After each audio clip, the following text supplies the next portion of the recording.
Yeah, let's begin. Here is a part 3 of modern physics. Let's begin. सबसे पहला photon flux. यहाँ पे आपके टॉपिक्स हैं जो जो हमें कवर करने हैं, जैसे आपका फोटोन फ्लक्स हो गया, फोटोन डेंसिटी हो गया, वेव पार्टिकल ड्यूअलिटी हो गया, D Broglie हाइप्नोथिसिस।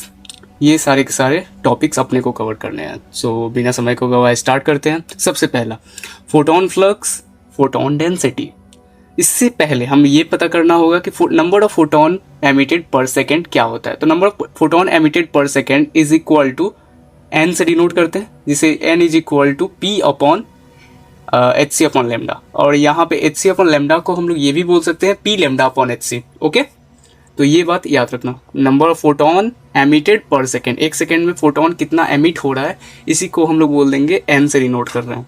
Next one is photon flux. Photon flux को 5b से डिनोट किया जाता है। Okay, number of photon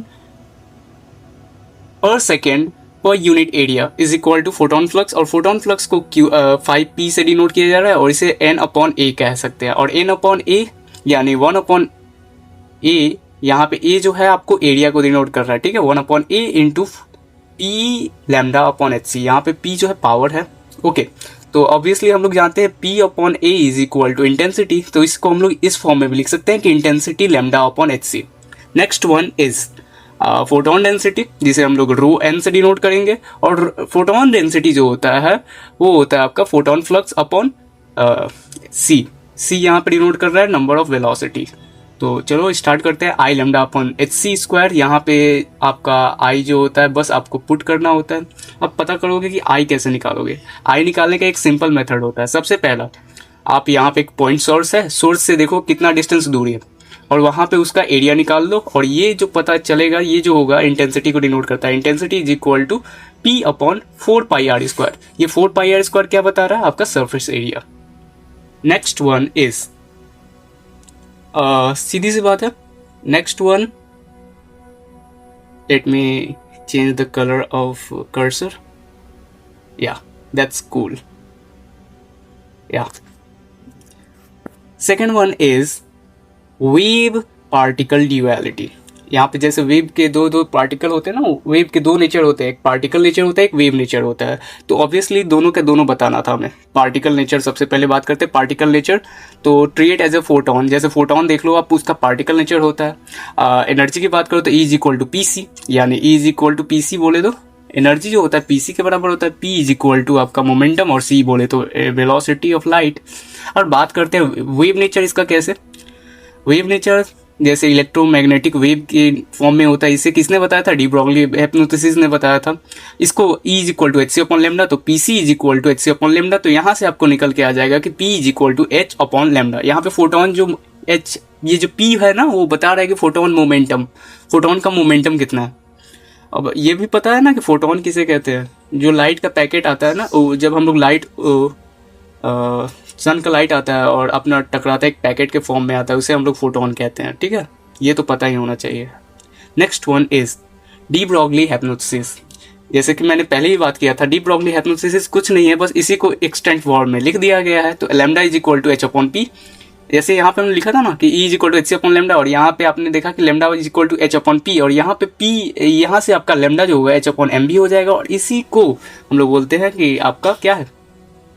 de Broglie हाइप्नोसिस। और इन्होंने ही बताया था कि लाइट बिहेव करता है एक पार्टिकल नेचर पे, और फिजिकल पार्टिकल मतलब फिजिकल इसका पार्टिकल नेचर पे बिहेव करता है, ठीक है। Next one is retardation force और प्रेशर। सबसे पहले बात है, जैसे कि हमने सेंटर ऑफ मास में पढ़ा था कि अगर कोई पत्थर है और किसी ब्लॉक से जाके टकराता है तो ये इस पे फोर्स लगाता है। तो ऐसे ही अगर आप किसी लाइट को आप किसी सरफेस एरिया से आप इंटरेक्ट कराते हो तो वो भी उसके ऊपर फोर्स लगाता है कुछ कुछ। और ये फोर्स को हम लोग यहाँ पे बात करेंगे, उसी फोर्स को हम लोग रिटार्डेशन फोर्स कहते हैं। और प्रेशर के भी बारे में बात करेंगे। तो सबसे पहले तो ये बात रखना कि जो भी ये सारी की बॉडी होंगी, जो भी ये बॉडी होने वाली है, मोस्टली ब्लैक बॉडीज होने वाली है। ब्लैक बॉडीज क्या होता है? जो सारी की सारी लाइट को अपने अंदर एब्जॉर्ब कर ले और सारी की सारी लाइट को एमिट भी कर दे। दूसरा, आपका momentum is transform to the body. आपका जो ये बॉडी है, आपका जो ये पार्टिकल मतलब ये जो आपका लाइट है, उसका मोमेंटम ट्रांसफर होना चाहिए बॉडी के अंदर। तीसरा, तो उस बॉडी एक्सपीरियंस फोर्स, और वो फोर्स को हम लोग रिटार्डेशन फोर्स कहते हैं। इसके चलते आपका फोर्स जो होता है, बॉडी जो होता है एक फोर्स को फील करता है, और इस फोर्स को हम लोग रिटार्डेशन फोर्स कहते हैं। और फोर्स जो होता है वो number of photon per second into momentum charge. जैसे कि number of photon per second को हम लोग ये लिख सकते हैं ना, P lambda upon H C into H upon C, H upon lambda. Overall देखा जाएगा तो ये जो होगा मुझे निकल के आ रहा है पी अपॉन सी, ठीक है। और ये पी जो होता है यहाँ पे पावर को डिनोट कर रहा है, power is equal to I upon A, ठीक है। तो एक ये भी हो सकेगा force per unit area. Force जो होता है ओवरऑल, मैं फोर्स को देखना चाहूँगा तो फोर्स इसके लिए डिफाइन किया गया नंबर ऑफ फोटोन पर emitted per second, number of photon per second upon into momentum charge, ठीक है। तो ये वाला फॉर्मूला ओवरऑल पुट किया गया और ये वैल्यू आया पी अपॉन सी। यहाँ पे पी जो होता है पावर को डिनोट करता है और सी जो होता है speed of light. Next one is radiation pressure. Radiation pressure क्या होता है भाई? वैसे ही जैसे आपने ये जो रेडिएशन फोर्स निकाला था, रिटार्डेशन फोर्स, वैसे ही आपका retardation force per unit area is equal to आपका निकल के आ जाता है रिटार्डेशन प्रेशर। और वो कितना होता है? तो वो होता है obviously force per unit area. Force हमने निकाल रहा था P upon C upon A, और यहाँ से देखा जाएगा तो P upon A is equal to intensity, तो इंटेंसिटी अपॉन सी, और intensity upon C will be radiation pressure. Point to be noted कि आपका जो सरफेस इज परफेक्टली रिफ्लेक्टिव हुआ। अगर रिफ्लेक्टिव हुआ तो उस केस में आपका मतलब ब्लैक बॉडी नहीं हुआ, तो उस केस में आपका जो फोर्स होगा वो 2p अपॉन सी हो जाएगा और प्रेशर जो होगा 2i अपॉन सी हो जाएगा।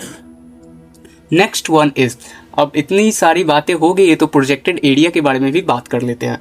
प्रोजेक्टेड एरिया क्या होता है? आप किसी बॉडी है और उस बॉडी पे लाइट गिरा रहे हो, तो इस लाइट के बजाय ओवरऑल मैं एक ऐसा एरिया ले लूँ जिसपे लाइट पड़ जाए तो इस बॉडी को पूरा का पूरा वो ढक दे, तो यही होता है आपका वो एरिया। और इस एरिया को कैसे निकालते हो? तो ऑब्वियसली इस एरिया को, ये कैसा एरिया होना चाहिए आपकी सोच पे डिपेंड करता है। जैसे अगर कोई सिलेंडर हुआ तो उस केस में आप कैसा सीट पकड़ लो, अगर आपका कोई स्फेयर हुआ तो इसके लिए आप कोई गोला या फिर डिस्क पकड़ लो, तो ये आपके ऊपर डिपेंड करता है। अब बात करते हैं कि ठीक है वो उसका एरिया निकाल लो, निकाल दिया। अब बताओ फोर्स कैसे निकालोगे? तो फोर्स ऑब्वियसली, और ये एरिया जो होगा, ये बॉडी जो होनी चाहिए वो आपका ब्लैक बॉडी होनी चाहिए, तो उस केस में आपका जो फोर्स होगा वो पी अपॉन सी हो जाएगा। P is equal to power, power is equal to power के is equal to I R. Power जो होता है वो क्या होता है? इंटेंसिटी इंटू एरिया, तो इंटेंसिटी इंटू एरिया की जगह पे मैं 2RH अपॉन सी लिख दूंगा।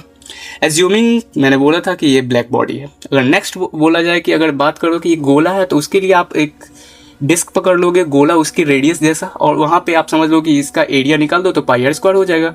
तो यहाँ पे फोर्स जो होगा तो पी अपॉन सी होता है। P is equal to intensity into area, area की जगह पे इंटेंसिटी, आई इंटू एरिया की जगह पे आप पाई आर स्क्वायर पुट करोगे अपॉन सी। और ये चीज़ पता होना चाहिए कि ये ब्लैक बॉडी है, ज्यूम करते हुए चलेंगे। Next one is atom recoil during D excitation.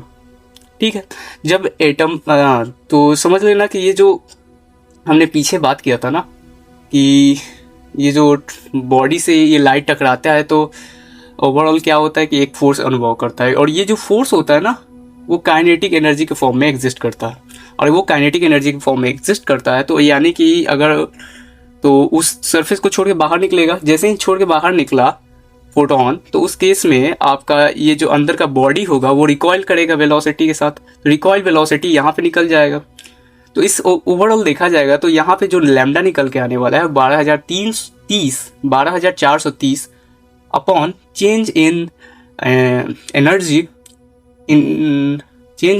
In electron volt, और ये आपका एंगस्ट्रॉम में ओवरऑल वैल्यू निकल के आ जाएगा। क्योंकि हम लोग जानते हैं लैम्डा जो होता है आपका एंगस्ट्रॉम में ही एग्जिस्ट करता है, तो बार बार बताने की ज़रूरत नहीं है।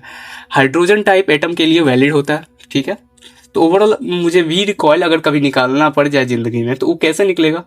जैसे यहाँ पे आपका वेलोसिटी जो होता है दोनों को बराबर कर दूंगा। सबसे पहले यहाँ पे डी ब्रॉगली हाइप्नोथिसिस यूज़ करूँगा, डी ब्रॉगली वेवलेंथ का वाला फॉर्मूला, और यहाँ पे आपका नॉर्मल तो V M V recoil is equal to H upon lambda. Overall निकाला जाए तो H V recoil is equal to H upon M lambda.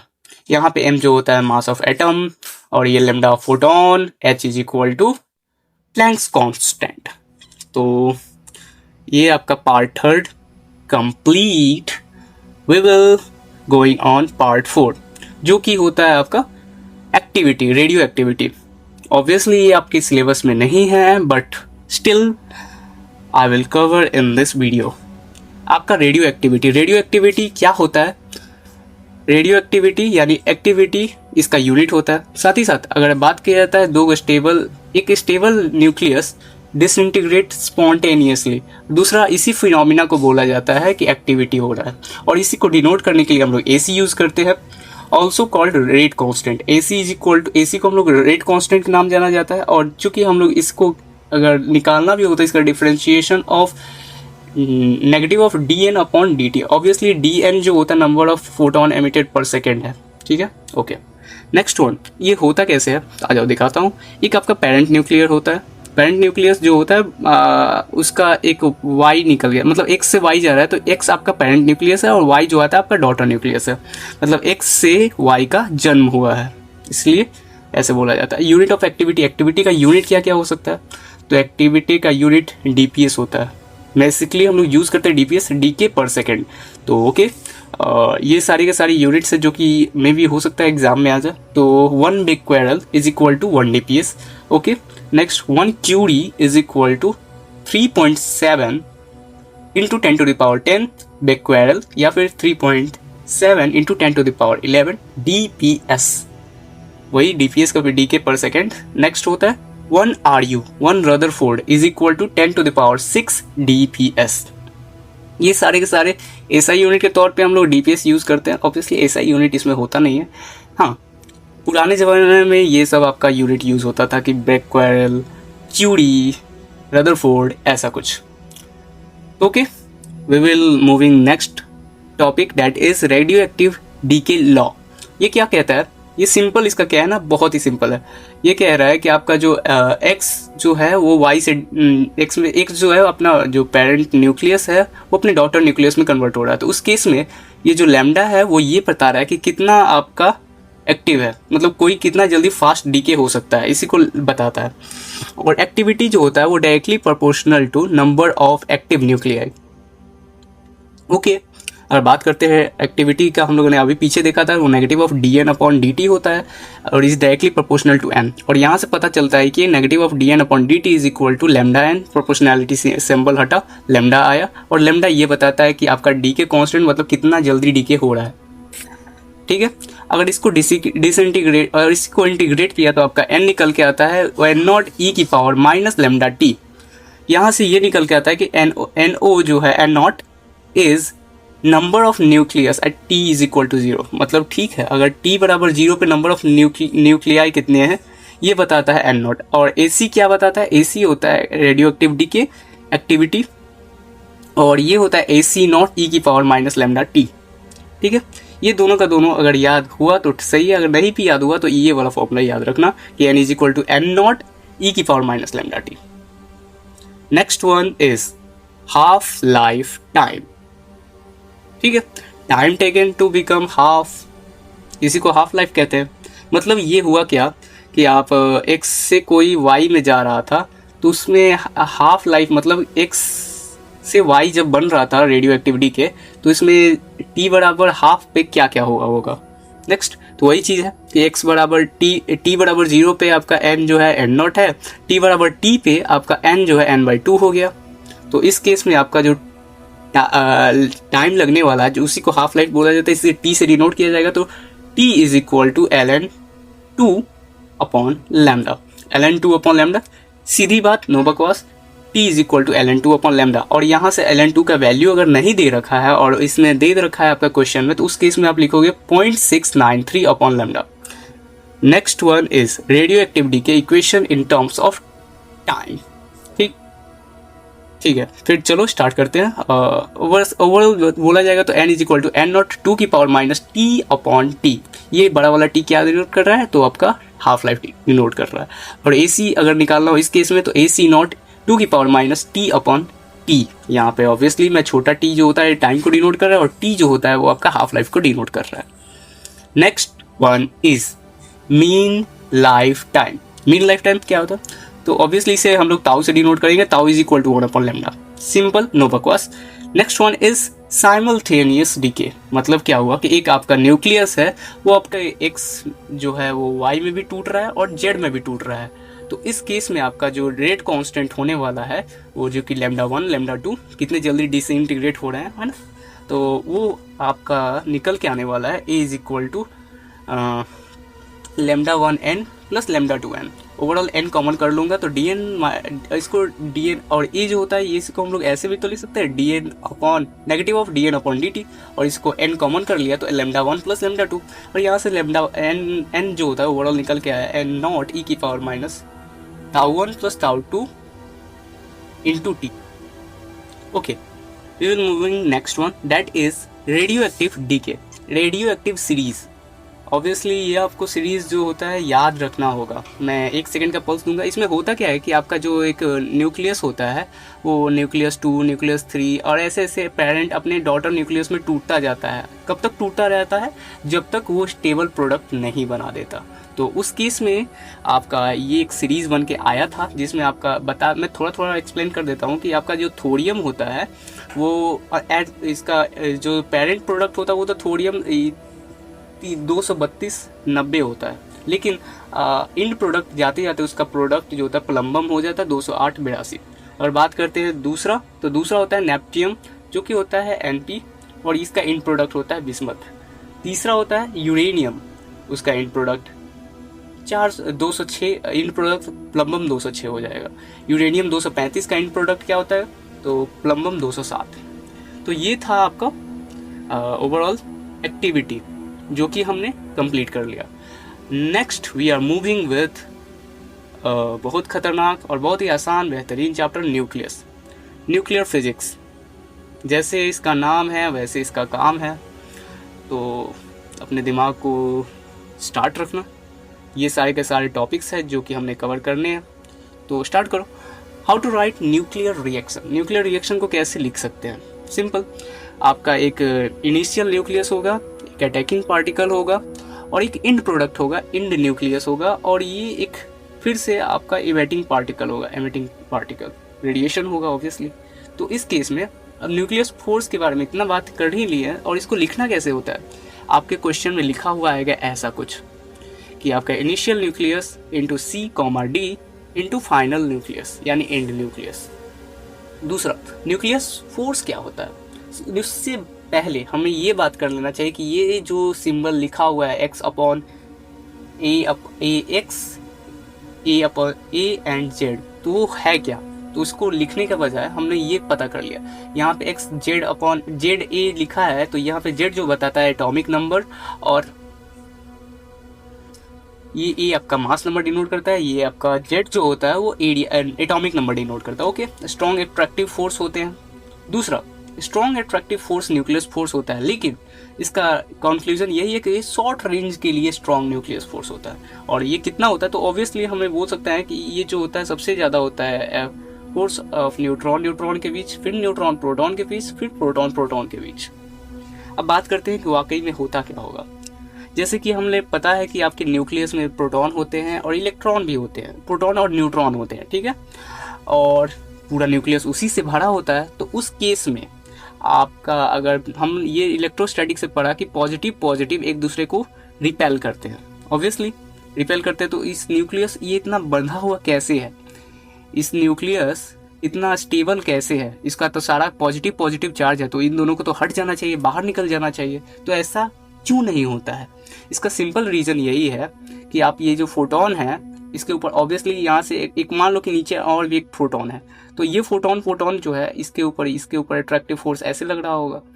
तो इस चीज़ के चलते इसको तो बाहर निकल जाना चाहिए, लेकिन मैंने बोला कि जैसे जैसे ये फोटोन है काफ़ी नज़दीक होते हैं, और ये नज़दीक होने के चलते, हम लोग काफ़ी नज़दीक होने के चलते आपका ये निकल के आता है, आपका एक न्यूक्लियर फोर्स लगता है, और इस न्यूक्लियर फोर्स के चलते ये जो होता है आपका बढ़िया रहता है, मतलब स्टेबल रहता है, और ये बाहर निकल के फेंकाते नहीं हैं। तो उस केस में आपका Fe जो होता है रिपल्सिव इलेक्ट्रोस्टैटिक फोर्स, ऑब्वियसली मैंने बोला था इलेक्ट्रोस्टैटिक्स में पढ़ा था, और ये जो होता है Fn जो होता है नेट अट्रैक्टिव फोर्स को डिनोट करता है, और तीसरा Fe is equal to Fn stable nucleus को डिनोट करता है। अगर ऐसा केस हुआ कि आपका जो Fe मतलब रिपल्सिव फोर्स और साथ ही साथ Fn यानी न्यूक्लियस फोर्स आपस में बराबर हुआ, तो ये डिनोट करता है कि आपका जो न्यूक्लियस है वो स्टेबल है। तीसरा, nucleus size and stability of heavy nucleus. ठीक है, बढ़ते हैं। Nucleus size is directly proportional to atomic mass, और ओवरऑल देखा जाएगा तो 4πRQ is directly proportional to A, और यहाँ से निकल के आता है R is equal to R0 A की पावर 1/3। यहाँ पे R0 का इसे फार्मी कांस्टेंट बोला जाता है, इसकी वैल्यू जो होती है 10⁻⁻15 50 मीटर के आसपास रहती है। दूसरा, अगर आप रेडियस को बढ़ाते जाओगे तो आपका जो रेडियस आप बढ़ाते जाओगे तो इस केस में आपका जो न्यूक्लियर फोर्स होगा वो घटता जाएगा। ऐसा इसलिए होता है क्योंकि जैसे जैसे आप रेडियस को बढ़ाते जाओगे, अगर आपके फोटोन और फोटोन के बीच की दूरी बढ़ती जाएगी, और दूरी बढ़ी तो मैंने बोला था कि आपका जो ये फोर्स है न्यूक्लियर फोर्स वो आपका शॉर्ट रेंज के लिए ज़्यादा होता है, तो आपका ये दूर होता जा रहा है, इसीलिए ये आपका अनस्टेबल होने लगेगा। यही चीज़ ये लिखा हुआ है। X से Y में गया और प्लस रिटार्डेशन भी हुआ। ठीक है, next one is nuclear binding energy. ठीक है, न्यूक्लियर बाइंडिंग एनर्जी क्या होता है? Here is a NCERT line. If you are English क्या कहते हैं, या if you are English medium guy just read and understand, if you are not then listen me. होता क्या बाइंडिंग एनर्जी? आप सिंपल ये बात याद रखो कि एक न्यूक्लियस है, ओवरऑल क्या हुआ कि ये एक बूढ़ा न्यूक्लियस था तो ये अपने 2 बेटों में टूट गया, तो इसे हम लोग बोलेंगे आपका न्यूक्लियस जो होता है वो ये आपका क्या हो गया, स्प्लिट हो गया।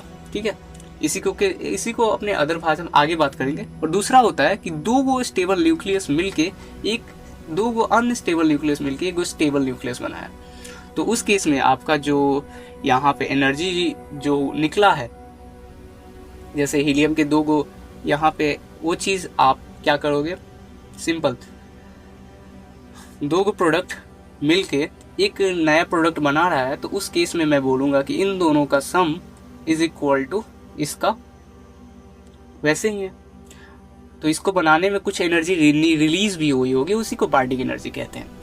अगर बात ऐसी है कि अगर 2 प्रोडक्ट है और इसको एक नए प्रोडक्ट में बनाना है तो इसमें कुछ एनर्जी लगेगी भी भाई, तो उस लगने वाली एनर्जी को भी बाइंडिंग एनर्जी कहा जाता है। कहने का इसका 2 मेथड है। आप इसी तरह भी कह सकते हैं कि आपका एक प्रोडक्ट जो है 2 प्रोडक्ट में डिसइंटीग्रेट हो रहा है तो रिलीज हुई एनर्जी आपका बाइंडिंग एनर्जी है, या फिर 2 प्रोडक्ट मिलके एक नया प्रोडक्ट बना रहा है तो उस केस में आपका जो ये 2 प्रोडक्ट में लगने वाली एनर्जी है इसी को हम लोग बाइंडिंग एनर्जी कहते हैं। बात करने वाली बात ये है कि, और ये जो लिखा हुआ है ना, ये लिखा हुआ है Zp plus A-Z into N। ये जो P है वो प्रोटॉन को डिनोट कर रहा है, N जो आपका न्यूट्रॉन को डिनोट कर रहा है, तो एक आपका न्यूक्लियस बन के तैयार हुआ जो कि होगा AZA। शुरुआत में ही बात कर दिया था कि ये Z होता है आपका एटॉमिक नंबर, A जो होता है आपका मास नंबर होता है, और EB जो है वो आपका डिनोट कर रहा है बाइंडिंग एनर्जी। बात करते हैं when reactants combine to the stable product there mass loss होता है, जिसे मास डिफेक्ट कहते हैं ऑब्वियसली। हाँ, ये बात ध्यान देने वाली होती है कि इसका 2 प्रोडक्ट जब मिलता है और एक नया प्रोडक्ट बनाता है तो इन दोनों के प्रोडक्ट के मिलने से यहाँ पे एक मास, मतलब इन दोनों का मास अगर मान लो कि 5 kg है ना, तो इसका मास जो होगा वो 4.9 kg के आसपास होगा। हाँ, तो इसमें जो मास में इन दोनों के अंतर देखने के लिए मिलता है, इसी अंतर को बोला जाता है मास डिफेक्ट। और ये मास डिफेक्ट निकालने का एक इन लोगों का बेसिकली फॉर्मूला यही है कि Z into mass of proton plus A-Z into mass of neutron minus जो फाइनल में प्रोडक्ट बना उसका मास घटा दो। ठीक है, दूसरी बात, अगर बात करते हो बाइंडिंग एनर्जी निकालने के लिए, तो binding energy is equal to mass defect into C² mc² Newton का फॉर्मूला था तो उसके हिसाब से लगाया, तो यहाँ से ये देखने के लिए मिला। और ये जो मास डिफेक्ट होता है इन AMU में हुआ तो उस केस में आपको kg में कन्वर्ट करना होगा, और kg में कैसे कन्वर्ट होगा, तो 1.66 इंटू 10⁻⁻27 kg। अगर बात करते हैं कि नहीं हमें तो ऐसा कुछ नहीं करना है, तो उस केस में आपका मेगा इलेक्ट्रॉन वोल्ट में अगर चाहिए तो आप जो भी आया था मास डिफेक्ट उसको AMU में ही रहने दो, और बस 931.5 से मल्टीप्लाई कर दो तो जो भी आपका यूनिट आएगा वो मेगा इलेक्ट्रॉन वोल्ट में आएगा। बेसिकली इससे रिलेटेड 2-3 क्वेश्चन भी पूछा जा चुका है, तो ध्यान में रखना। नेक्स्ट वन इज, ऑब्वियसली यहाँ पे मैं ये लगा रखा हूँ, इसका मतलब ये है कि कुछ तो इम्पोर्टेंट होगा। हाँ, तो इम्पोर्टेंट है। दूसरा है बाइंडिंग एनर्जी और न्यूक्लियॉन्स। ये होता क्या है? जैसे लिखा है वैसे ही एज इट इज लिख दो। बाइंडिंग एनर्जी हमने पढ़ा था EV अपॉन A। न्यूक्लियॉन्स जो कि होता है मास नंबर, तो ऑब्वियसली A लिख दो। ये बताता है कि कोई न्यूक्लियस कितना स्टेबल है। यहाँ पे आप देखो, स्टार्ट होता है आपका लोहा से और यूरेनियम सबसे ज़्यादा होता है। तो इसका कहने का मतलब ये है कि आप मास नंबर A है, A is number of nucleus. यहाँ पे EV जो होता है लोअर फॉर, अच्छा ठीक है, बाइंडिंग एनर्जी किसके लिए लोअर होती है? फॉर अगर आपका A का वैल्यू इज मतलब एटॉमिक नंबर जो है 30 से कम हुआ तो उसके लिए लोअर होगा, और साथ ही साथ 170 से ज़्यादा हुआ तो उसके लिए भी इक्विलिब्रियम जो होता है वो लोअर होगा बाइंडिंग एनर्जी।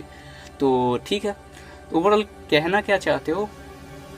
कहना ये चाहता हूँ कि जब आपका फ्यूजन और फिजन होता है, मतलब फ्यूजन और फ्यूजन मतलब क्या होता है? टूटना। मतलब एक बूढ़ा दो में टूट गया उसे फ्यूजन कहते हैं। अच्छा, दो में टूट गया उसे फ्यूजन करते हैं और टूटने में निकलने वाली एनर्जी बाइंडिंग एनर्जी होगी। वैसे ही अगर दो को नए नए मिल के एक बूढ़े बन जाते हैं तो उस केस में आपका जो एनर्जी होगा वो ऑब्वियसली बाइंडिंग एनर्जी ही होगा। तो उस दोनों केस में आपका, इस केस में क्या होता है कि दो लोग मिल के एक नया व्यक्ति बनता है, और इस केस में क्या होता है, फ्यूजन के केस में आपका जो एक बूढ़ा मिल के अकेले अपने आप को स्प्लिट करके दो पार्ट में टूट जाता है। ठीक है, तो ठीक है, बढ़िया बात। ठीक है, तो इन दोनों केस में आपकी एनर्जी रिलीज होती है।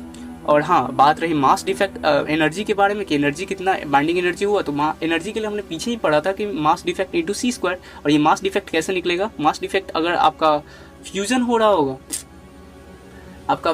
तो उस केस में आपका मास डिफेक्ट हो जाएगा change in E1 is equal to mass defect को ऐसे निकाला जाता है, change in energy is equal to mass defect of A plus mass defect of B, क्योंकि वे प्रोडक्ट में है, माइनस मास डिफेक्ट को ऐसे निकाला जाता है, प्रोडक्ट वाले मटेरियल को माइनस कर दो, सब घटा दो किसके वाले मटेरियल से, सॉरी रिएक्टेंट वाले मटेरियल को घटा दो प्रोडक्ट वाले मटेरियल से, तो आपका मास डिफेक्ट निकल के आता है जो कि M-C हो जाएगा, C² कर दोगे। वैसे ही एनर्जी 2 का निकालना चाहते हो तो इसमें बस एक न्यूक्लियस था, तो मास ऑफ रिएक्टेंट्स जो कि हो गया MX minus mass of product जो कि My minus MZ into C²। इस केस में कभी कभी आपका एनर्जी ना देके, कभी कभी ये देता है आपका बाइंडिंग एनर्जी ना देके, कभी कभी ये देता है कि आप Q वैल्यू निकालो। कहने का इन दोनों का सेंस तो वही है, बस इस केस में अगर आप एनर्जी रिलीज हो रहा है तो उस केस में आप बोलोगे पॉजिटिव है, अगर एनर्जी सप्लाई हो रही है तो उस केस में आप बोलोगे कि नेगेटिव है। तो Q value is same as binding energy, और इसकी वैल्यू जो होती है Q is equal to mass defect into C²। Next we are moving alpha beta and gamma decay. Let's begin. Alpha beta and gamma decay, इसके बारे में बात करनी होती है। ठीक है, एक न्यूक्लियस होता है जिसमें से एक अल्फा निकल जाता है, अल्फा पार्टिकल निकल जाता है। अल्फा पार्टिकल मतलब होता है कि हीलियम का, इसमें इससे हीलियम निकल जाता है, हीलियम का एक पार्टिकल होता है अल्फा पार्टिकल, हीलियम +2 शायद, हाँ, इसी को अल्फा पार्टिकल बोला जाता है। तो उस केस में क्या होता है, आपका एक प्रोडक्ट जो रिएक्टेंट है जो कि एक न्यूक्लियस है, उसमें से आपका प्रोडक्ट जो बनेगा उसमें से 4 माइनस कर दो और -2 कर दो, और प्लस A-4 और Y में जो भी Y होगा तो उसके मास नंबर में आप 4 घटा दो और उसके एटॉमिक नंबर में 2 घटा दो, क्योंकि ऑब्वियसली अल्फा जो होता है उसको हम लोग ये भी तो कह सकते हैं कि हीलियम He का +2 को बोल जाता है अल्फा पार्टिकल। ठीक है, तो हीलियम का मास नंबर तो 2 होता है, और वैसे ही है उसके ऊपर चार्ज, मास जो होता है उसका 4 होता है और एटॉमिक नंबर 2 होता है। तो उस केस में उसका उतना प्रोडक्ट में से आप घटा दो और उसको बाहर लिख दो, और प्लस आपका ये होता क्या, बाइंडिंग एनर्जी। तो उस केस में आपका जो Q वैल्यूज निकलने वाला है वो बोलेंगे हम लोग कि आपका जो रिएक्टेंट साइड का मास है, जो कि मास डिफेक्ट निकालेंगे तो वो होता है MX minus mass of product जो कि My minus mass of alpha particle जो कि MZ इंटू C²। इससे आपका निकल जाएगा क्या कि Q वैल्यू कितना है। और ये जो एनर्जी है जो मैंने अभी निकाला था उस केस में आपका जो एनर्जी है वो energy in a form of kinetic energy होता है, वो कहीं या तो साउंड के एनर्जी में या फिर वेव के एनर्जी में नहीं चला जाता, वो काइनेटिक एनर्जी के फॉर्म में जाता है। अगर ये काइनेटिक एनर्जी के फॉर्म में जाता है तो इस केस में आपका वेलोसिटी रिकॉइल आना ही पड़ेगा। और वेलोसिटी रिकॉइल होता होगा क्योंकि आपका जो एक बॉडी है उसमें से आप एक पार्टिकल निकल के जा रहा है, तो ऑब्वियसली ये वाला बॉडी जो होगा रिकॉइल वेलोसिटी के साथ पीछे जाएगा। इसका मास my है, इसका मास mx m अल्फा है। तो ओवरऑल देखने के लिए मिलता है कि आपका जो के कैप्चर है उस केस में आपका के कैप्चर निकल के आता है। हाँ, इसको के अल्फा ही बोला जाता है। ओवरऑल होता क्या है इसमें, मुझे भी ये बताओ। आपका जो इन ये दोनों का दोनों वेलोसिटी आपका ये समान होना चाहिए, तो इस केस में मैं बोलूँगा कि my, क्योंकि ये आपका मोमेंटम दोनों जगह पर सेम होना चाहिए, यही तो मैं कहना चाहूँगा। तो मोमेंटम अगर दोनों जगह सेम हुआ तो इस केस में मैं बोलूँगा कि my vy is equal to m alpha v alpha overall निकल के आ जाएगा। वहाँ से हम इक्वेशन 1 मानूंगा। इक्वेशन 2 कहाँ से निकलेगा, equation 2 is equal to Q is equal to 1/2 my v, मतलब क्यू जैसे निकलेगा काइनेटिक एनर्जी के तौर पे, तो kinetic energy is equal to 1/2 my vy का square plus 1/2 m alpha v alpha का स्क्वायर। और यहाँ पे 1/2 m अल्फा v अल्फा को k अल्फा बोला जाता है। और इस केस में आपका जो ओवरऑल सॉल्व करके आता है वो k alpha is equal to Q my upon m alpha plus my। यहाँ से अगर इस वैल्यू को अच्छे से पुट किया जाए तो यहाँ से निकल के आता है q into a-4 upon a। और ये क्वेश्चन जेईई मेंस में पूछा हुआ। Next one is beta decay. यहाँ पे आपका 2-3 टर्म्स एक्स्ट्रा आने वाले हैं, तो इसको मैं आगे से ही बता देता हूँ। सबसे पहले ये तो लिखा हुआ है, ये सिंबल आपको इलेक्ट्रॉन को डिनोट करता है। E+ अगर लिखा है तो ये आपके पॉजिट्रॉन को डिनोट करता है, ओके। और ये जो म्यू टाइप में लिखा हुआ है इसे न्यूट्रिनो पढ़ना, और ये जो म्यू बार लिखा हुआ है इसे आप एंटी न्यूट्रिनो पढ़ना। चलो एक एक करके पढ़ते हैं। बीटा डीके में ओवरऑल होता क्या है, आपका एक प्रोडक्ट जो होता है उसमें से न्यूक्लियस एक पॉजिट्रॉन और एक न्यूट्रिनो में कन्वर्ट हो जाता है, ठीक है। तो ठीक है, कैसे निकलेंगे, तो एक आपका न्यूक्लियर प्रोडक्ट है, उस केस में आपका एक प्रोडक्ट बनेगा जो कि होगा y is equal to a z minus, ठीक है। और यहाँ से आपका एक पॉजिट्रॉन और एक न्यूट्रिनो। ओवरऑल हमें मास डिफेक्ट से मतलब है। अगर आप इस केस में बीटा प्लस डी के अगर दिमाग में है तो उसमें आप याद रखना कि मास डिफेक्ट जो है वो mass of x mx minus my minus twice of mz, ये दिमाग में रखो, आपका इक्वेशन ऑलरेडी दिया रहता है, ठीक है। दूसरी बात, अगर आपका बीटा माइनस डी के हो रहा है तो इस केस में आपका जो न्यूक्लियस मतलब न्यूक्लियस से में आपका प्रोटॉन, इलेक्ट्रॉन और एंटी न्यूट्रिनो जो होंगे वो बाहर निकलेंगे। तो उस केस में आपका अगर फिर से प्रोडक्ट में से आप क्या क्या करोगे, तो y z+1 इंटू a, यहाँ पे ऐसे ही रहेगा। और दूसरी बात है ये आपका मास डिफेक्ट, इलेक्ट्रॉन बाहर निकलेगा और एंटी न्यूट्रिनो बाहर निकलेगा, तो उस केस में आपका बोलोगे कि मास डिफेक्ट जो होगा mass of x minus mass of y। दूसरा बात हो गया। तीसरी बात कि कैप्चर के केस में आपका जो प्रोडक्ट होता है साथ ही साथ उसमें एक इलेक्ट्रॉन भी आ जाता है, तो उस केस में आप न्यूट्रॉन और जो कन्वर्ट होता है वो होता है न्यूट्रॉन और पॉजिट्रॉन नहीं, न्यूट्रॉन और न्यूट्रिनो में। तो उस केस में आप सीधी बोलोगे कि मास डिफेक्ट जो होगा वो mx minus my। Mass defect पे ही ज़्यादा प्रभाव करना है क्योंकि आपको एनर्जी ओवरऑल निकालना होगा। Next one is gamma decay. Electromagnetic radiation में अच्छे से पढ़ने के लिए मिलता है। इसमें होता क्या है कि आपका एक के कैप्चर हो जाता है, मतलब एक इलेक्ट्रॉन जो होता है निकलता है और उसमें के सेल से अंदर चला जाता है, तो कि और इलेक्ट्रॉन जो होता है वो कैप्चर कर लिया जाता है किससे, तो के सेल के अंदर, कैप्चर फ्रॉम के सेल। तो कहने का मतलब यही कि गामा डीके में जो एक्स जो होता है सबसे पहले वाई में कन्वर्ट होकर अल्फा और गामा निकलता है। अगर गामा निकालता तो हम लोग ये फॉर्मूला निकाल, अल्फा अगर गामा नहीं होता तो हम लोग ये फॉर्मूला से काम चला सकते थे, लेकिन अगर गामा आ गया तो हमें कुछ और भी करना होगा बीटा डीके के बारे में। तो ओवरऑल आपका ये न्यूक्लियर फिजिक्स भी कंप्लीट हो गया। Next we are moving with X rays, या one of the unconfusing chapter जो कि अभी तक मुझे भी क्लियर नहीं हुआ है।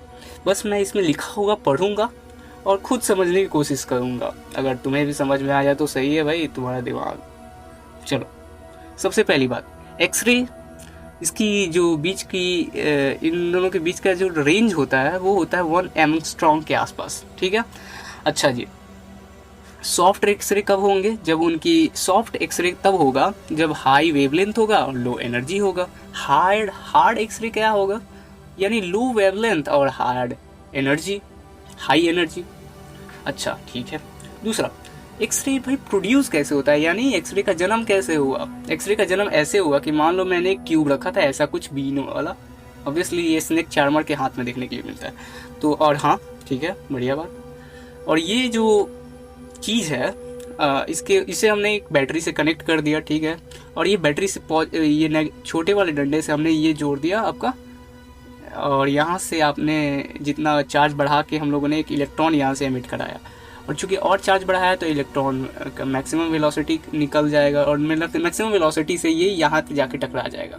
दूसरी बात, अगर ये यहाँ के न्यूक्लियस से जाके टकरा गया तो उस केस में हम लोग इसे कैरेक्टरिस्टिक एक्सरे बोलूँगा। अगर अगर अगर अगर इससे टकराया नहीं और ये फिर से रिफ्लेक्ट हो गया, बिना टकराए रिफ्लेक्ट हो गया, तो उस केस में हम लोग बोलेंगे इसे कॉन्टिन्यूस एक्सरे। ठीक है, वही चीज़ है, X ray are produce by the incident of accelerated electron on the target material, जो कि मैंने कहा इसका इंग्लिश वर्जन है। ठीक है, आगे बढ़ते हैं कॉन्टिन्यूस एक्सरे के बारे में, क्योंकि स्पेसिफिक कैरेक्टरिस्टिक एक्सरे तो हमें नहीं पढ़ना है, कॉन्टिन्यूस एक्सरे पढ़ना है, तो कॉन्टिन्यूस एक्सरे के बारे में पढ़ लेते हैं। The acceleration of electron when reflected by an atom nucleus caused by production of X ray. हाँ, अगर ये निकलता है तो हमें एक्सरे निकाल के देता है। ठीक है, उसमें होता क्या है? होता यही है कि आपका एक इलेक्ट्रॉन होता है, जब न्यूक्लियस से जस्ट जाने से 1 मिनट पहले आपका, ठीक है, होता क्या है, ये एक आपका इलेक्ट्रॉन है, वो जाता है, और चूंकि यहाँ पे जा रहा है ऑब्वियसली, देखो यहाँ पे एक इलेक्ट्रॉन जा रहा है। ठीक है, अब यहाँ की बात हो रही है, ये जो ये बात कर रहा हूँ ना, यहाँ की बात हो रही है। यहाँ पे इस पूरे प्लेट पे आपका ऑब्वियस बात है कि वहाँ पे न्यूक्लियस होगा। हाँ, न्यूक्लियस है। अगर न्यूक्लियस है और ये इलेक्ट्रॉन जो है टकराने जा रहा है, ऑब्वियसली न्यूक्लियस से टकराया नहीं है, न्यूक्लियस से जस्ट टकराने ही वाला था, जैसे ही थोड़ा सा टाइम बचा हुआ था, तो यहाँ पे अपना न्यूक्लियस जो है इलेक्ट्रॉन से खेला खेली करेगा, और खेला खेली के चक्कर में आपको वो रिफ्लेक्ट कर देगा इसको, और रिफ्लेक्ट करने के बाद जो एनर्जी आएगी, और जो एनर्जी पहले थी उसको हम लोग अगर माइनस कर देते हैं, मैक्सिमम एनर्जी कब होगी? जब आपका जो E1 है वो EV हो और E2 जो है आपका 0 हो, तो उस केस में आपका एनर्जी जो होता है एक्सरे का वो मैक्सिमम निकल के आएगी, और एनर्जी ओवरऑल निकल के आ जाएगी, तो E1 माइनस E2। ओके, अगर कट ऑफ वेवलेंथ चाहिए, और जो यहाँ से वेवलेंथ निकल के आ जाता है ना, ये जो आपका यहाँ पे वेवलेंथ एमिट होता है, क्योंकि यहाँ पे एनर्जी अगर 0 हो गया तो वेवलेंथ एमिट होगा, और वेवलेंथ कितना एमिट होगा, तो एक्सरे के वही एक्सरे का होता है। अगर एक्सरे के रेंज में लाई करता है तो वो एक्सरे के टर्म में बोला जाएगा कि हाँ, ये जो लाइट निकल रही है वो एक्सरेज है, और वो कैसे गिरी, तो E1 माइनस E2 करके। ठीक है, तो बात करते हैं कट ऑफ वेवलेंथ, इसी को बोला जाता है कट ऑफ वेवलेंथ, और इसमें लैम्डा मिनिमम जो होता है वो HC/E मैक्सिमम, और यहाँ पे निकल के आता है HC/EV, और ओवरऑल निकल के आ जाता है 12,431/V। भी आपके पोटेंशियल को डिनोट करता है। ये जो मैंने ये सारी राम कथा कही थी, ये उसका सार है, मतलब ग्राफ। ठीक है, तो दिमाग में रखना ग्राफ, क्योंकि मुझे अभी समझ में नहीं आ रहा कि मैं कैसे इसको पढ़ूं। ठीक है, फिर भी पढ़ने की कोशिश करता हूँ। यहाँ पे इंटेंसिटी है, यहाँ पे लैम्डा है। ठीक है, इंटेंसिटी और लैम्डा का ग्राफ है। उस केस में आपको बोला जा रहा है कि लैम्डा मिनिमम हो रहा है यहाँ पे, और यहाँ पे मैक्सिमम हो रहा है। ठीक है, नेक्स्ट वन, कैरेक्टरिस्टिक एक्सरे। ठीक है, जैसे हमने वो पीछे पढ़ा था कॉन्टिन्यूस एक्सरे वहाँ पे, और यहाँ पे पढ़ा मैंने कैरेक्टरिस्टिक एक्सरे। इसमें होता क्या है, केसेस के बारे में बात करेंगे। अगर आपका मान लो कि ये जो भी सेल है, इसे हम लोग के सेल के नाम देते हैं। ठीक है, तो के सेल के अंदर कुछ इलेक्ट्रॉन होंगे जो कि नॉक ऑफ, एक इलेक्ट्रॉन आया, सीधे आया और यहाँ के इलेक्ट्रॉन से टकरा गया। यहाँ के इलेक्ट्रॉन से टकराया तो ये अपना पाथ सीधा वैसे ही का वैसे ही रहा, और इस इलेक्ट्रॉन को निकालने के चलते यहाँ पे आया, और यहाँ से इलेक्ट्रॉन निकला तो ये सारे के सारे चाहेंगे कि मैं एक यहाँ पे आ जाऊँ, या एक यहाँ पे आ जाऊँ, या फिर मैं एक यहाँ पे आ जाऊँ। तो इसके अंदर एक क्या होता है, ओवरऑल तमाशा देखने के लिए मिल जाएगा। ओवरऑल इसका मतलब पूरा अरेंजमेंट तुमने बिगाड़ दिया। तो उस केस को ठीक करने के लिए हम लोगों ने कुछ टर्म्स यूज़ किए हैं। ऑब्वियसली मुझे समझ में नहीं आ रहा मैं क्या बोल रहा हूँ, लेकिन ठीक है, कुछ हद तक तो सही ही बोल रहा हूँ। Some incident electrons knock off orbital electrons के MN सेल, जो कि मैंने अभी कहा था, और इलेक्ट्रॉन इफ ईवी जो होता है बाइंड इलेक्ट्रॉन वोल्ट जो एनर्जी होती है वो बाइंडिंग एनर्जी के के सेल से only then it is removed. अगर के सेल के इलेक्ट्रॉन के हिसाब से उसकी बाइंडिंग एनर्जी हुई तो इस केस में मैं बोलूंगा कि तब जाके उसमें से इलेक्ट्रॉन रिमूव होगा। तीसरा, electron from L M N can jump to K when during this phenomena x-ray is emitted। इस केस में आपका एक्सरे एमिट होता है। यहाँ पे लेमडा जो होता है H C upon change in energy होता है। के कैप्चर के अल्फा के केस में आपका एक्सरे होगा। अब मान लो कि ये अगर ये इलेक्ट्रॉन अगर यहाँ का इलेक्ट्रॉन इधर आता है तो इसे हम लोग के अल्फा बोलेंगे। अगर ये आपका अगर ये एन बराबर 2 वाला 3 वाला अगर आपके एक में जा रहा है तो उस केस में के बीटा बोलेंगे। वैसे ही है।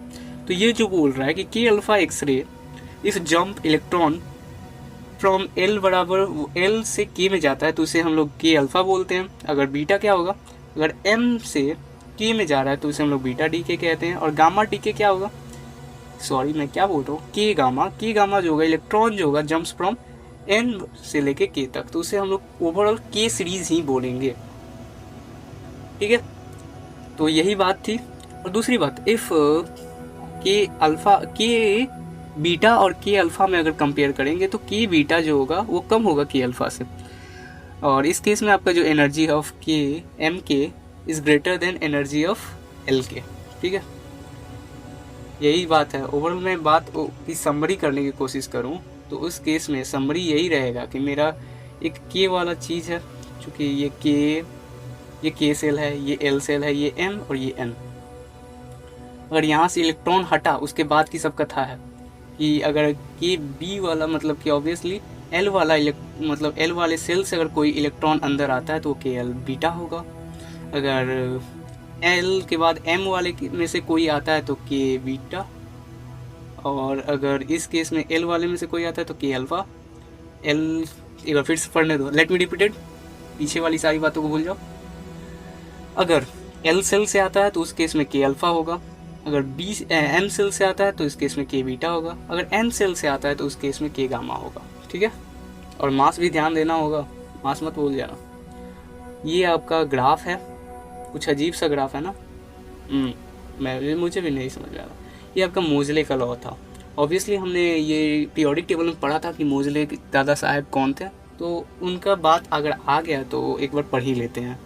मोजले ने कहा था, मोजले का लॉ यही था कि म्यू का integration root under mu is equal to A into Z minus sigma. यहाँ पे lambda of characteristic X rays 1 upon lambda is equal to R Z minus sigma की power square into 1 upon n1 का square minus 1 upon n2 का square. यहाँ पे Z minus sigma जो होता है इफेक्टिव एटॉमिक नंबर को डिनोट कर रहा है फ्रॉम के सीरीज के लिए। अगर के सीरीज के लिए सिग्मा आपका 1 होता है तो इस केस में अगर आप बोला जाएगा कि बता दो mu is equal to C upon lambda. अगर बात करते हैं कि mu is equal to R C into Z minus sigma का स्क्वायर इंटू 1 अपॉन n1 का स्क्वायर माइनस 1 अपॉन n2 का स्क्वायर, यानी ओवरऑल निकल के आता है मटेरियल की बात कि under root mu is equal to A into ये सारे के सारे मटेरियल को मैंने ए बोल दिया, सॉरी इस मटेरियल को मैंने ए बोल दिया, A into Z minus sigma. और ये ए का वैल्यू जो होता है under root of R C into 1 upon n1 का स्क्वायर माइनस 1 अपॉन n2 का स्क्वायर। ठीक है, बढ़िया बात।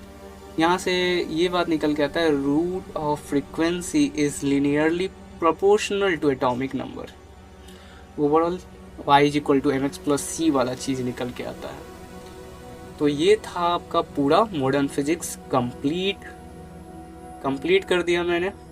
ऑब्वियसली लास्ट वाला थोड़ा सा क्रिटिकल था मेरे लिए भी, मुझे भी समझ में नहीं आ रहा था मैं क्या करूं, मैं क्या कहूं कि आप लोगों को जल्दी समझ में आ जाए, but it's okay, it's all fine. So that's all, see you soon with optics, जो कि हमारा लास्ट सेशन होने वाला है। उसके बाद हमारा 15 डे फिजिक्स मिशन कंप्लीट होगा और साथ ही साथ हम लोग पूरे फिजिक्स को कवर कर लिए इस 15 डे फिजिक्स के मिशन में। सो उम्मीद करता हूँ आप लोगों को ये वीडियो बढ़िया लगा होगा। I will see you in the next one. जय हिंद।